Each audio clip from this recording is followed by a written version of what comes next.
5대 19개 시대 후량의 건국 907에서 923 당나라가 망한 후 송나라가 통일하기까지 반세기 동안은 혼란의 시대였다. 907에서 960에 걸쳐 황하 유역의 중원지방에는 후량, 후당, 후진, 후한, 후주의 5 왕조가 탄생했다. 5대라 한다. 중원 이외 지역에서는 남당, 5월, 민초, 형남, 전촉, 부촉, 남한, 북한 등 10나라가 병존했다. 이를 19기라 한다. 황소의 난이 평정된 후 당 왕조가 멸망까지 약 20여 년 동안 사실상 정권을 좌우한 것은 번진 세력 이극용과 주전충이었다. 이극용과 주전충은 견원지간이었다. 901년 주전충은 이극용의 거점인 징양을 공격했다.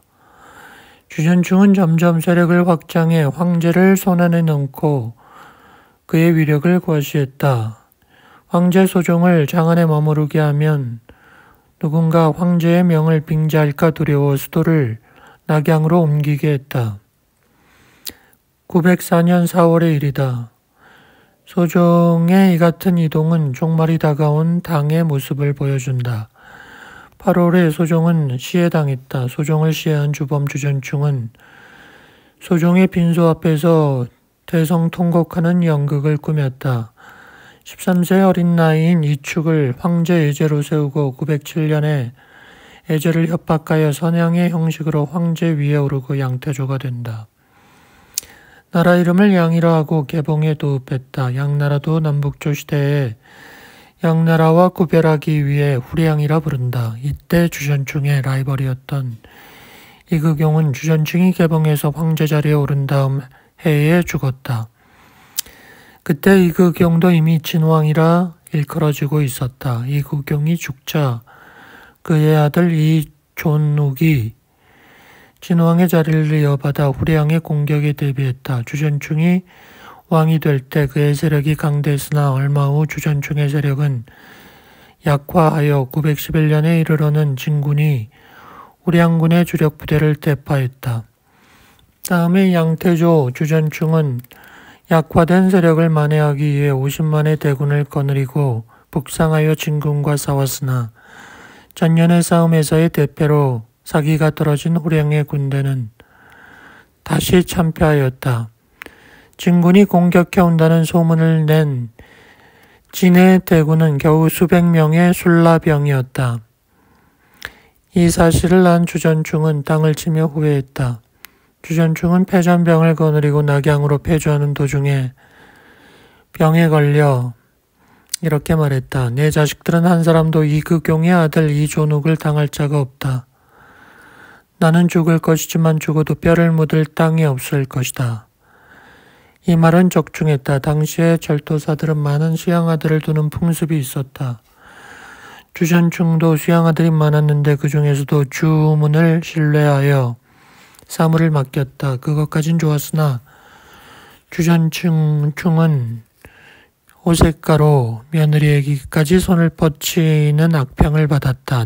낙양으로 돌아와 병석에 누운 주전충은 60이었다. 그의 후계자 문제를 생각했다. 그는 내심 수양아들 주문을 후계자로 정했다. 그것은 주문의 처 왕씨가 주전충의 마음을 사로잡고 있었기 때문이었다 한다. 병석에 있던 주전충은 주문을 불러들이려 하였다. 이를 눈치챈 주전충의 차남 우규는 불만을 품고 있었다. 이런 판국의 주전충은 우규를 내주 자사로 보내기로 결정했다. 궁주에 몰린 주우규는 아버지를 죽이고 그 죄를 주문에게 뒤집어 씌워 제위에 올랐다. 주우규는 제위에 오르자 황음무도한 생활을 일삼아 분노를 샀다. 주전충의 삼남 주우정이 일어나 주우규를 죽이고 제위에 올랐다. 후량이 혼미를 거듭할 때 북쪽에서는 이극용의 아들 이존욱이 세력을 확장했다. 이존욱은 후량의 영토를 잠식하여 70주 가운데 50주를 차지했다. 923년 이존욱은 후량의 수도 개봉을 공략, 함락시키고 주씨 일족을 주살했다. 그리고 양태조 주전충의 능묘 앞의 나무를 베어버리고 능묘를 파헤쳤다. 주전충의 예견대로 주전충의 뼈를 묻을 땅이 없어진 것이다. 3대 17년에 단명왕조로 후량은 막을 내렸다. 후당의 건국 923에서 936 923년 개봉을 함락시킨 이존욱은 당의 장종으로서의 황제의 위에 올라 나라 이름을 당이라 하고 수도를 개봉으로 정했다가 낙양으로 천도했다. 이존욱은 무술에 능한 무정일 뿐 정치에는 백지였다. 그는 제위에 오르자 공겸을 재무장관에 임명했는데 그는 백성을 짜내는 명수였다. 공겸의 재무장관 취임 제1성은 장부에서 말소된 세금을 전액 걷어들이되 체납을 허용하지 않는 것이었다. 공겸은 전국의 교통중심지에 관소를 설치하고 이것을 통과하는 자에게 세금을 받도록 했다. 백성은 도탄에 빠졌다. 장종은 공겸을 신임하며 국가 재정을 튼튼히 한 공신이라 했다. 공겸이 취임한 이래 장종의 개인 창고에는 금은보화가 넘쳐 흘렀다. 장종이 실시한 세제의 특징은 부가세가 많다는 것이다. 농가의 식염에도 식염세를 부과하고 술을 빚는 누룩에도 누룩세, 농민이 사용하는 농기구에도 세금을 부과했다. 926년 후당에서 내란이 일어났다. 장종은 무력으로 내란을 진압하려 했으나 장병들은 싸울 생각이 없었다. 장종은 창고를 열어 보물을 꺼내어 장병들에게 나누어 주고 비위를 맞춰 내란 진압에 동원하려 했다. 병사들은 말했다. 이런 보물을 어디다 쓴단 말이오. 우리 처자는 이미 굶어 죽었는데. 이런 상태에서 장종은 그의 수양아들 이사원을 내란 진압에 파견했다.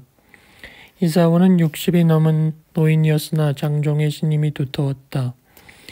그러나 장종을 혐오한 그의 부하들과 내란군은 이사원을 추대하여 낙양의 장종을 공격한다. 낙양의 친위군도 장종을 위해 싸울 생각이 없었다. 그들은 장종을 죽이고 이사원에게 항복했다.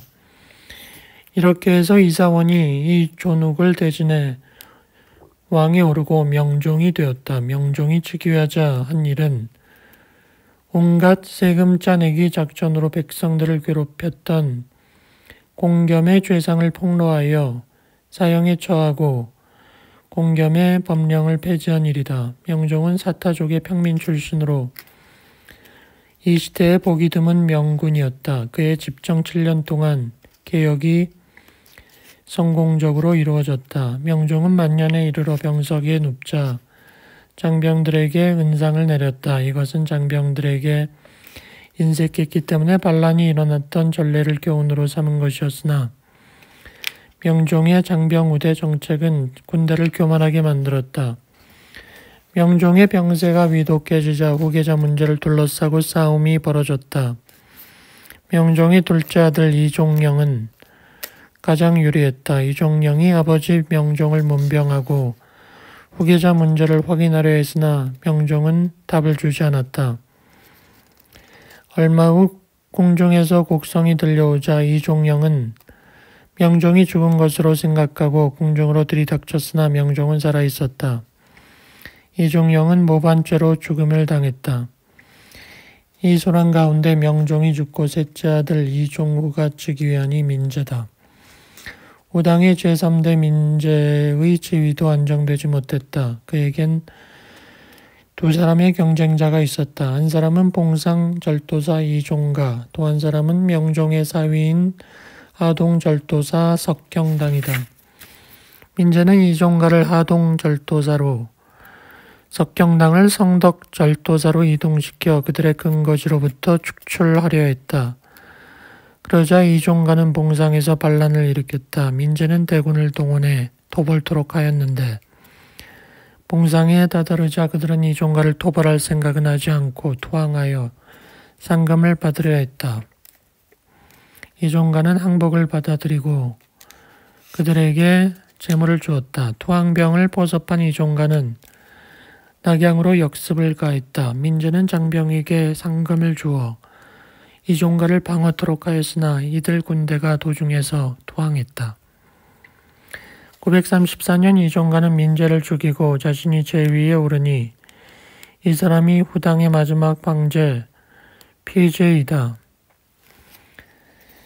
이종가는 일찍부터 석경당을 혐오하였고 석경당 또한 이종가는 명종의 수양 아들로 원래의 성은 왕씨이니 이런 자가 황제 자리에 있는 것을 둘 수 없다는 명분을 내세워 명종의 아들 이종익에게 양위하라고 위협했다. 그러자 이종가는 석경당을 토벌하려 한다. 936년 5월 피제 이종가는 부장 장경달에게 진양 공격을 명령한다. 수만의 군사를 거느린 장경달은 진양 근교 진안채에 진을 치고 대치한다. 석경당은 겁을 먹고 북쪽 거란에게 원병을 요청한다. 이 글을 본 석경당의 부장 유지원은 굴욕적인 원병 요청이라 하여 반대한다. 45세 되는 석경당이 34세의 거란왕 야율덕광을 아버지로 받든다는 말이 있었기 때문이다. 신이라고 일컫는 것도 생각할 문제인데 자식의 예를 다한다니 원병을 요청하는 데는 금은 보화를 주는 것으로 족하다. 국토를 바치는 일은 재앙을 불러일으키게 된다. 유지원은 원병 요청을 제고할 것을 충고했다. 그러나 석경당은 듣지 않았다. 잠시 후 서한을 휴대한 사자가 거란으로 갔다. 거란은 중국 북부 초원지대에 유목생활을 하던 부족으로 원래는 동호이고 선비족의 한 부족이 되었다. 당나라 말기부터 서서히 세력을 확장하기 시작하여 5대 초기에는 거란 부족의 국가를 형성했다. 이따금 중국 대륙 중부까지 오려했으나 실패했다. 이런 거란에게 석경당의 요청은 좋은 기회였다. 거란왕은 석경당의 사제에게 약속했다. 936년 9월 거란왕은 5만의 기병을 거느리고 진양으로 향하여 진안채에 포진하고 있는 장경달 군을 포위했다. 거란군이 원병을 보내왔다는 보고를 받은 후당의 폐제 이종가는 응원군을 편성하여 장경달 군을 지원했다.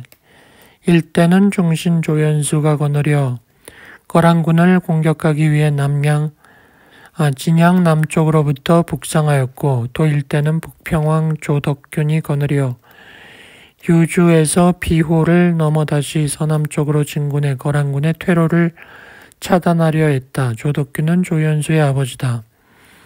후당의 폐제 이종가는 조연수 부자의 합동작전으로 거란군을 칠 작정이었다. 한편 후당 영토 깊숙이 들어온 거란군은 앞뒤에서 포위망을 압축해 들어오는 후당군에게 위압감을 느끼게 되었다. 그리하여 파수꾼을 세워 언제든 후퇴할 수 있도록 했다. 이렇게 거란왕이 떨고 있는 어느 날 조덕균의 사자가 갑자기 거란왕을 만나러 왔다. 조덕균의 사자는 보물을 내놓으면서 조덕균이 중원의 황제로 즉위하게 도와달라고 부탁했다. 그 사자는 거란과는 형제 의를 맺을 것이며 석경당에게는 하동 땅을 주겠다고 했다. 거란왕은 받아들인다. 이런 것을 탐지한 석경당은 당황했다. 그는 급히 상유한을 거란왕에게 보냈다. 상유한은 앞서 거란왕에게 보낸 서한을 기초한 인물이다. 거란왕의 야영지에 찾아온 상유한은 눈물을 흘리며 석경당을 지원해달라고 호소했다. 거란왕이 또 생각을 바꾸었다. 거란왕은 조덕균 사자를 불러 바로 앞에 있는 돌을 손가락으로 가리키며 말했다. 나는 전부터 석씨의 황제 즉위를 지원해 주기로 약속한 바 있어. 저 돌이 썩지 않는 한 약속은 어길 수 없소. 이렇게 해서 한 쌍의 민족 반역자 석경당과 조덕균의 사자는 희비가 엇갈리는 가운데 거란왕의 야영지를 떠난다. 장경달군은 진안채에서 오랫동안 포위당해 장병들의 사기가 떨어져 가고 있었다. 장경달의 부장이 투항을 권했으나 장경달은 거절한다. 많은 사령관의 직책을 수행하지 못했다. 결국 사령관은 부장의 손에 죽고 부장 이하 전군이 거란군에게 투항하였다. 한편 조덕균 부자는 황제의 꿈이 산산조각난 상태에서 노주까지 도망쳤다가 그곳에서 거란군에게 투항하였다. 조덕균은 거란의 수도로 연행되어 거란의 황태후 앞에 무릎이 꿇려졌다. 너는 어찌하여 거란 왕에게 사자를 보냈는가? 그것은 후당 왕의 명령에 따랐을 뿐입니다. 황태후가 말했다. 너는 내 앞에서도 거짓말을 하는구나. 너는 황제가 되고 싶어 내 아들에게 도움을 청한 게 아니었나. 내 앞에서 너의 거짓말은 통하지 않는다. 내 아들이 출전할 때 나는 아들에게 다음과 같이 일렀다. 만약 조덕균이 유광까지 진군시키거든 너는 곧바로 군사를 철수시켜라. 그렇게 되면 진양을 구원하기는 어려울 것이다. 그런데 너는 신하인 주제에 국가의 위기는 생각지 않고 국난을 틈타 자기가 황제가 되려 했다. 초의 부끄럼도 없이 이렇게 뻔뻔스럽게 살아있는가. 그 조덕균은 만리타국에서 타계했는데 나라를 배반한 자의 말로라고 할 수 있다. 936년 11월 거란의 장군 정리필은 5천의 기병과 투항한 후당의 군사를 거느리고 진양에서 낙양을 공략하고 석경당은 그 뒤를 따라 진군했다. 낙양의 궁전에서는 후당의 배제 이종가가 현무루에 올라가 분신 자살했다. 황태후와 황후도 같이 운명을 맞았다. 유황후는 궁전마저 불지르려 하였으나 황자 이중미가 만류했다. 새 천자는 궁전 없이 지낼 수 없습니다. 반드시 궁전을 다시 세울 것이며 백성들을 괴롭힐 것입니다. 유황후는 궁전에 불을 지르는 것을 중지했다. 이때 후당의 폐제 이종가의 나이 51세였다. 후당은 14년 만에 멸망하였고 석경당이 황제의 위에 올라 나라 이름을 진이라 했다. 후진의 흥망 936에서 946년 거란의 도움으로 후진의 황제가 된 석경당은 건국을 축하하는 자리에서 거란왕에게 축배를 올려 장수를 빌고 그 앞에 엎드려 맹세했다. 불초자식 석경당은 부군 걸란왕에게 효행의 정을 표하는 뜻에서 연운 16주를 바칩니다. 매년 비단 30만 필씩 바칩니다. 938년 석경당은 거란의 부군 황제에게 연운 16주를 주었다. 유, 계, 영, 막, 탁, 단, 순, 신, 규, 유, 무, 운, 응, 환, 삭, 울, 의 16개 주로서 하북, 산서, 북부에 해당하며 남북이 400리, 동서 1000리의 지역이다. 이 연운 16주는 중원을 병품처럼 둘러싸고 있어 석경당이 이 일대를 할양한 뒤부터 400년 동안 중원은 끊임없이 북방의 위협을 받아야 했다. 석경당의 이 같은 할양은 중국 역사상 5점이다. 천복 2년 937년 후진은 낙양에서 개봉으로 천도하고 거란은 나라 이름을 요라했다. 후진 황제 석경당은 콧대가 높아지는 요 나라에 해마다 공물을 바치기 위해 백성들을 괴롭혔다. 하동절도사 유지원으로부터 신뢰를 받고 있는 부장 곽위가 토욕혼족에게 귀순 공작을 펴고 있다는 소식이 들어왔다. 토욕혼족은 안복 일대에서 유목 생활을 하면서 요의 지배를 끈질기게 거부하여 요왕을 괴롭히는 부족이었다. 이런 토욕혼족이 하동절도사의 부장 곽위에게 귀순했다는 소식은 요왕의 비위를 건드렸다.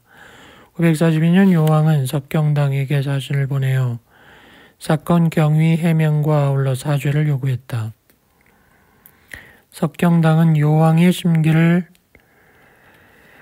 상하게 할 수도 없고 그렇다고 유지원을 나무랄 수도 없었다. 진퇴양난에 빠진 석경당은 고민에 빠져 이것이 병이 되어 죽고 말았다. 51세였다. 후진의 석경당이 죽자 우계 문제가 거론된다. 석경당의 아들 석중예는 어린 나이였다. 전평절도사 경연광이 국사 단안한 이때 어린 왕제가 국사를 담당하기 어렵다는 이유로 석경당의 형 석경유의 아들 석중귀를 왕제로 세울 것을 주장했다. 석중귀가 후계자가 되었다. 그런데 사실은 석경당이 병석에 있을 때 자신의 아들 석중예를 후계자로 정하고 그의 신복인 하동절도사 유지원으로 하여금 석중예를 보좌케 하라는 조서를 내렸으나 이 조서를 석중귀가 찢어버렸던 것이다. 석중귀가 제위에 오르자 경연광이 실권을 장악하게 되었다. 석중귀가 새로운 황제로 즉위했음을 요왕에게 보고하는 서면에 손자라고만 읽었고 신이라는 말을 넣지 않았는데 이것은 경연광의 의사에 따른 것으로 요나라 태종 2대 황제 야율덕광을 노하게 하였다. 요의 태종은 944년 마침내 후진 공략에 나서 황하를 건너 남하하였다. 출제 석중귀는 친히 군사를 지휘하여 요군을 맞아 싸우면서 이수정을 딴 길로 보내어 요군을 협공했다. 뜻밖의 협공을 받은 요군은 배주했다. 요는 재차 공격을 감행해 상주까지 왔다가 전황이 불리하자 후퇴하기 시작했다. 출제가 말을 타고 후퇴하는 요군을 추격하자 요군은 다시 교전하였으나 후진군에게 패했다. 출제는 2번 싸워 승리를 거둔 후 요나라 군사는 두려워할 것이 없다 자만했으나 요의 태종은 다시 대군을 거느리고 침입했다. 후진의 장군 두위가 항복함으로써 후진군은 대패했고 요군은 개봉에 들어와 후진의 출제를 생포하여 압송함으로써 후진은 11년 만에 멸망한다. 후진의 상류하는 죽임을 당했고 경영광은 자살했고 출제 일족들은 요나라로 끌려가 여생을 보낸다. 후진이 망한 다음 해인 947년 정월 요왕 야율 덕광은 개봉에서 황제를 칭하고 나라 이름을 대요라 고쳐 중원을 지배할 야욕을 품었으나 중원 백성들은 가만히 있지 않았다. 요나라 군사들은 약탈을 감행했기 때문에 개봉과 낙양 주변 수백 리는 황폐해졌다. 이러한 약탈은 중원 백성들의 분노를 일으켜 요의 세력을 몰아내기 위한 사건들이 일어난다. 후원의 흥망 947에서 950 일찍이 하동절도사로서 5만의 군사를 거느리고 있던 유지원은 거란군이 남하하여 후진을 공격해도 군사를 움직이지 않고 강 건너 불구경하듯 사태 발전을 지켜보고 있었다. 그는 석경당이 죽을 때 자신에게 정사를 보조하라는 조서를 내렸음에도 석중귀가 그 조서를 찢어버린 사실을 알고 있었기 때문에 멋대로 해봐라라는 심정으로 진전되는 사태를 주시했던 것이다. 후진이 멸망하자 유지원은 진영에서 제위에 오르고 나라 이름을 한이라 했다. 이것은 후한이라 불리는 나라로 전난 후한의 후한과 혼동하기 쉬우나 이 5대의 후한은 5개의 단명 왕조 가운데서 가장 단명한 4년뿐인 왕조였다. 400년 동안 이어진 전한 후한을 각각 서한 동한이라 불러 이 후한과 구별하는 경우도 있다.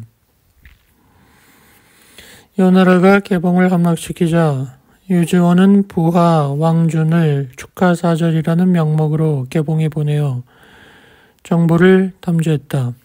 개봉에서 정보를 탐지하고 돌아온 왕준이 보고했다. 잔혹하기 그지없는 요나라 군사는 약탈을 일삼아 백성들은 분노에 차 있습니다.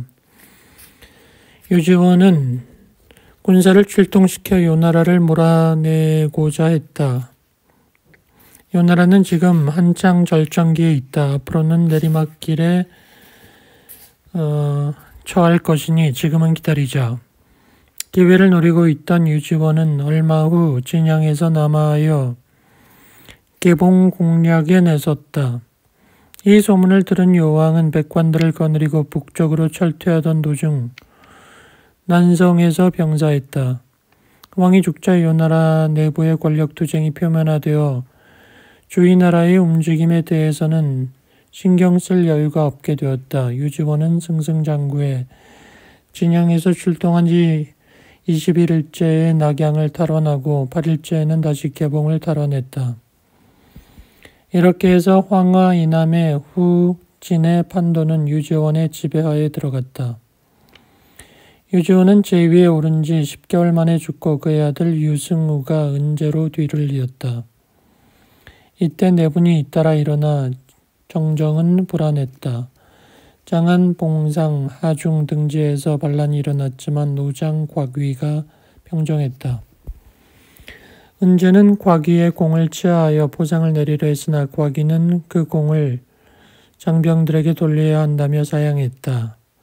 곽위는 신망을 얻게 된다. 나이가 젊은 은제는 조정의 정사를 노신들이 좌우하는 것을 싫어하여 추종자들에게 정사를 맡겨야겠다고 생각한다. 몇 사람의 중신을 제거하고 자객을 보내어 곽위를 죽이려 했다. 이 같은 사실을 안 곽위도 가만히 있지 않았다. 위주에서 군사를 일으켜 7일째 개봉성 밖에 육박하였다. 은제는 친히 진두에 서서 곽위군과 싸움을 지휘하였으나 패하여 도망치다가 부하에게 죽임을 당한다. 곽위는 한조, 홍호, 간신배제의 깃발을 높이 들고 개봉에 입성하여 사태를 수습하고 은제를 황제의 예로서 장사 지냈다. 당시 서북쪽 진양에서는 유지원의 동생 유승이, 동쪽 서주에서는 유승의 아들 유빈이, 남쪽 허주에서는 또한 유지원의 동생 유진이 각각 지방의 절도사로서 세력을 길러 병력을 거느리고 있었다. 만약 곽위가 수상한 행동을 한다면 이들은 연합하여 공격할 것이다. 여기서 곽위는 계책을 생각한다. 구원의 고조 유지원의 황후였던 이황후를 태후로 추대하고 이태후의 명령이라 칭하여 유승의 아들 유빈을 황제로 세우기로 하고 각계각층의 신망을 받고 있는 대신 풍도를 유빈을 맞이하는 사자로 삼아 서주로 보냈다. 신망 높은 풍도가 유빈을 새로운 황제로 맞이하러 왔다는 사실에 유빈은 의심하지 않고 풍도와 함께 개봉으로 떠났고 이 소식을 들은 진양의 유승도 마음을 놓고 있었다. 풍도는 왕조의 교체가 빈번했던 5대의 난세에 있어 4대에 걸쳐 원로를 지켜온 처세에 능한 인물이다.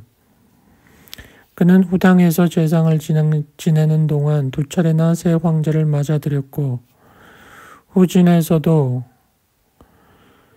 황제 석경당에게 신임이 두터워 거란의 사자로 선임되었기도 했다. 그때 석경당은 풍도가 거란왕 앞에 무릎 꿇기를 싫어하지는 않을까 걱정했으나 풍도는 종노릇을 다하기 위해 거란 땅으로 들어갔다 한다.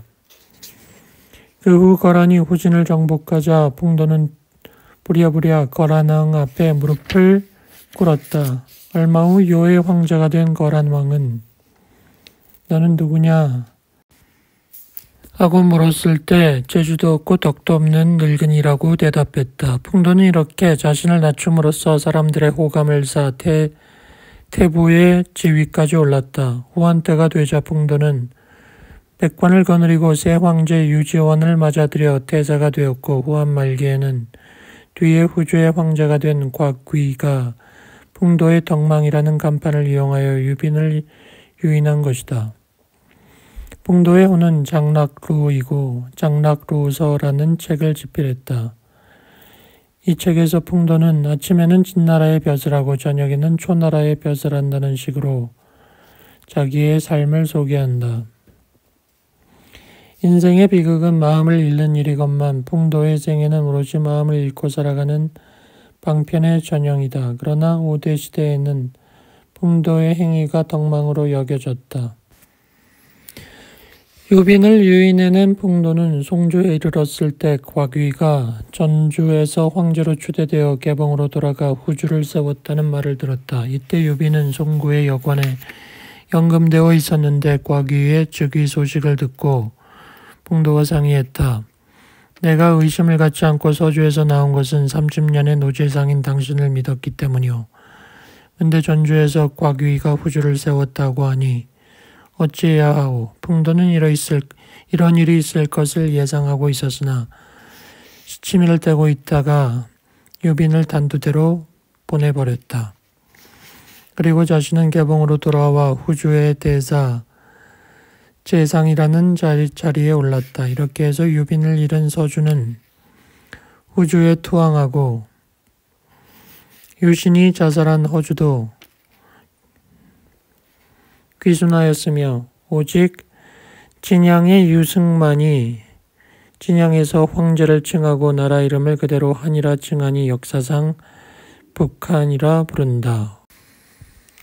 통일의 선구 후주 951에서 960 오량우단 후진 후한이 번갈아 왕조를 이어오다가 951년에 이르러 곽위의 후주가 탄생한다. 이 후주 시대야말로 중국 역사의 전환기다. 후주의 창시자 태조 곽위는 진양 출신이다. 그에 처 시씨는 후당 장종의 궁녀로 있다가 궁에서 물러나와 결혼할 상대자를 물색했다. 어느 날 정원을 거닐다 밖을 보니 저 멀리서 젊은이가 말의 채찍을 가하며 달려가는 모습이 들어왔다. 저 사람이 누구냐? 종군 마사로 있는 곽자가입니다. 시씨는 마음이 끌려 이 사람과의 결혼을 희망했으나 양치는 거절했다. 너는 황제를 곁에서 모신 고귀한 신분이다. 최소 절도사 정도의 지위를 가진 사람에게 시집가야 한다. 그러나 시치가 고집을 부려 마침내 결혼하였다. 954년 후주의 태조 곽위가 병사하자 34세의 진왕 시영이 세종으로서 제위를 계승하였다. 곽위는 아들이 없었기 때문에 그의 처남 시수리의 아들 시영을 양자로 맞아들여 후계로 삼은 것이다. 곽위의 병사 소식을 들은 북한의 유승은 요나라와 연합하여 급거 진양에서 개봉 공략에 나섰다.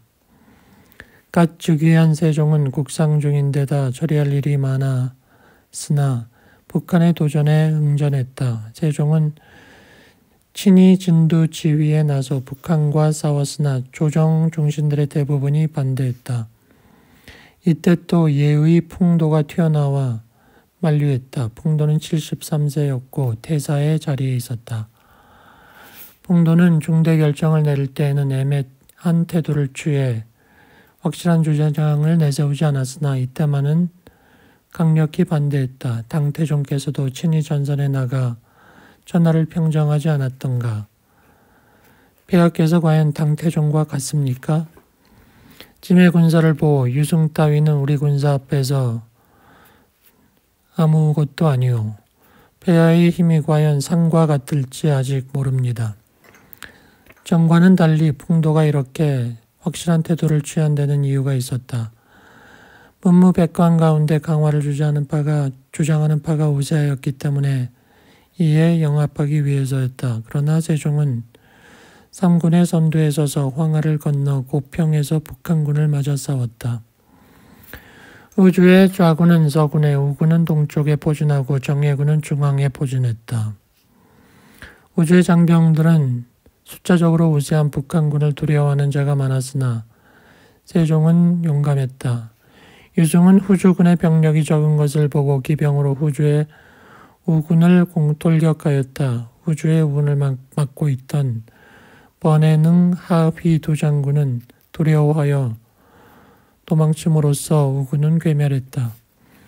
그러자 후주군의 각 전선은 동요하여 위기를 맞는 듯했으나 이때 후주의 세종이 노장, 조광윤 등과 함께 병사들의 선두에 서서 적진에 돌입했다. 갑자기 나타난 강병에 놀라 북한군의 기세가 꺾이자 이번에는 후주군이 공격을 감행하여 전세는 역전한다.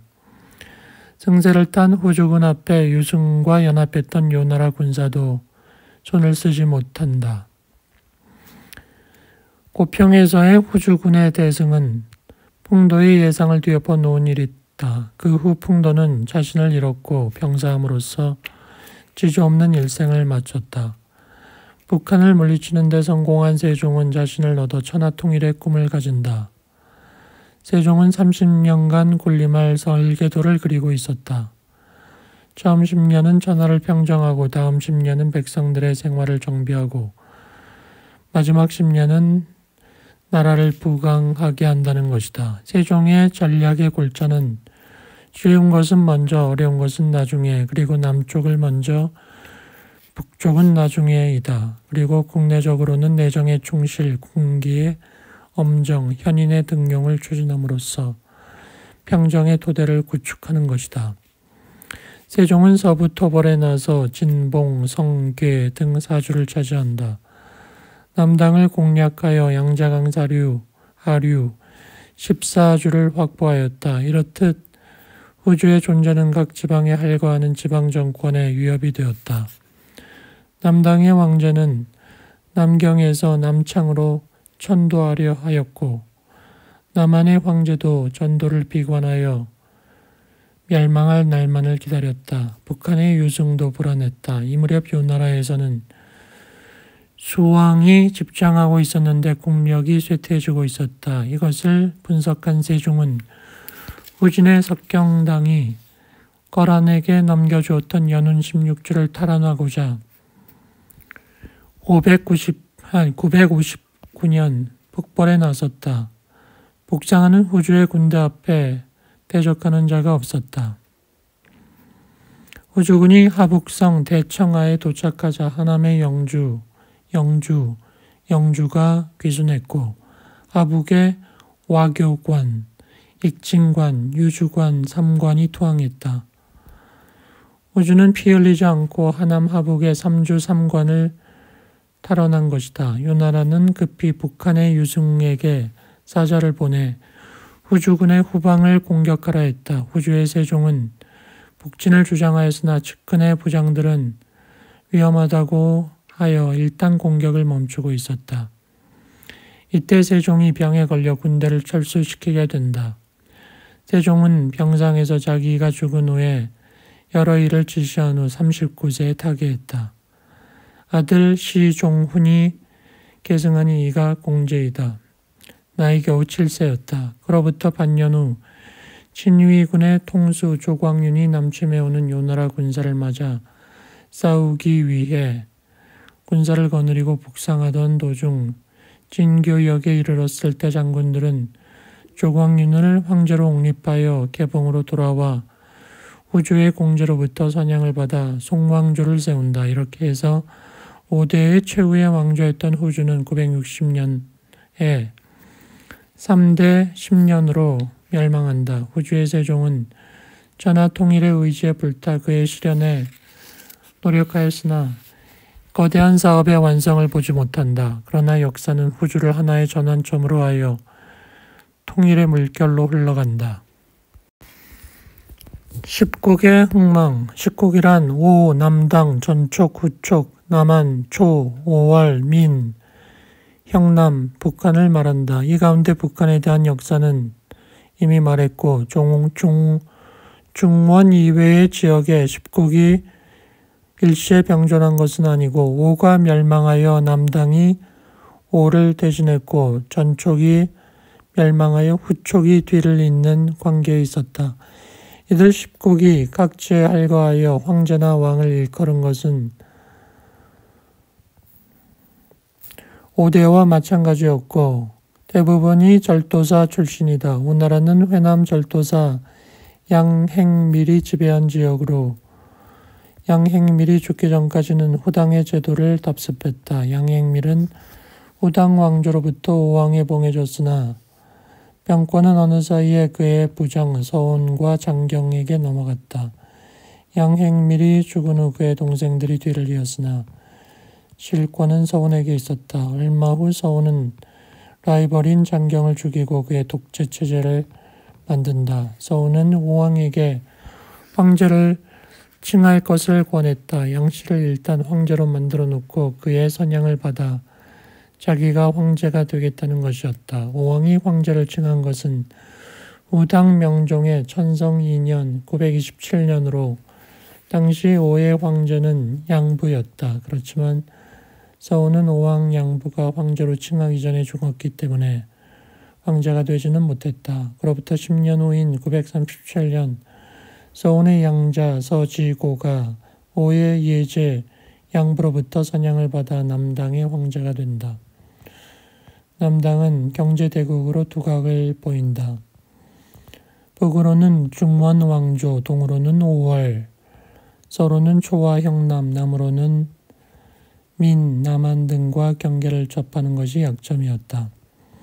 남당이 이대 황제 이경의 시대에는 인접해 있던 민과 초의 내란을 틈타 판도를 넓히는 등 위력을 떨쳤으나 후주의 영걸 세종이 나타나 남장을 감행하는 바람에 남당은 공경에 처한다. 경제력에서는 남당이 후주보다 앞섰으나 싸우게 되면 남당은 번번이 패했다.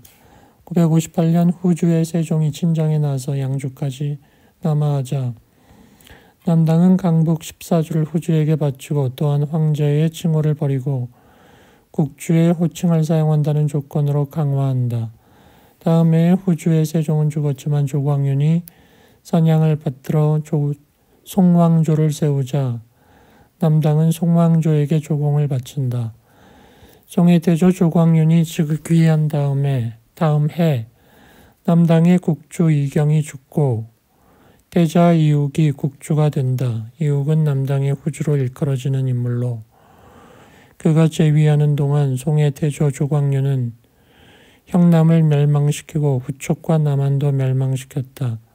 동쪽의 오월국은 송나라와 연합하여 남당을 공략. 975년 남당의 수도 금릉이 함락되자 남당의 국주 이욱은 송나라에 항복해 개봉에 연행되었다가 3년 뒤 사망한다. 남당의 국주가 죽은 다음 해 5월왕 전숙도 송나라에 항복함으로써 혼란을 거듭해오던 5대 10국은 끝나고 송태조 조광윤에 의해 천하통일이 이루어진다.